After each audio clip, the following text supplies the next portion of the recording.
and I said, I want PJ and all children to be able to grow up in a world where their dreams can come true and they can feel a sense of tomorrow, a sense of self-worth. I looked at PJ and I said, I don't want you to die in a war. I don't want you to fight in a war. I don't want you to see a war. And I don't want you to hear a war.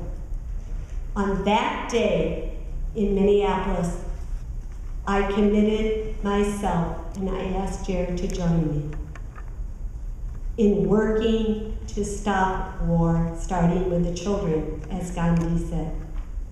And Jared looked at me and said, let's go for it. So Little Friends for Peace was born. I took myself out of the classroom that I was teaching 7th and 8th grade, and I said, I must teach peace. And when we came to Washington and I heard Art laughing at the Pentagon, and he was singing, teach peace and we will find a way.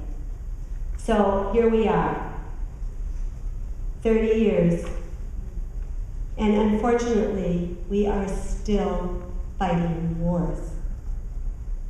And I didn't think I was going to be able to make it up here. My legs are shaking because of what Celeste spoke about. I am so incensed that anyone would have to fight a war. So every day, I go with this peace train to wherever they will let us teach alternatives to violence. We have a peace room in D.C. in a very violent neighborhood where the children do not have the things they need because we're fighting a war. They don't have food to eat after school. They don't have their supplies.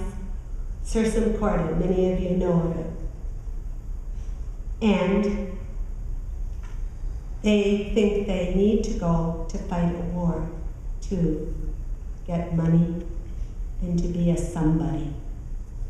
So we are bringing the peace train to them and saying, you can be a somebody because you can carry the instrument of peace.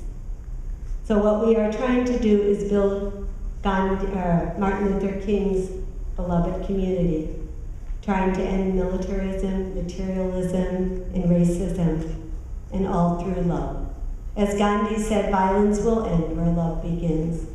So it's in the building of relationships, it's getting to know one another, creating those circles of peace, of compassion and love. We've been bringing the peace train to the White House, to the Pentagon. Unfortunately, we have not been able to get the presidents to come out and ride in it, but we're still going to keep going.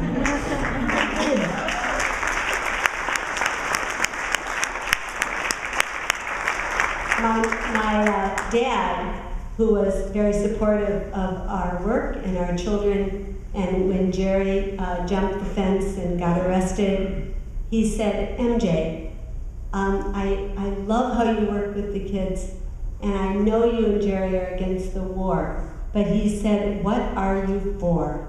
And I said, Dad, I'm glad you said that. My dad's dead now, but from that day, I said, okay, we are going to preach what we are for.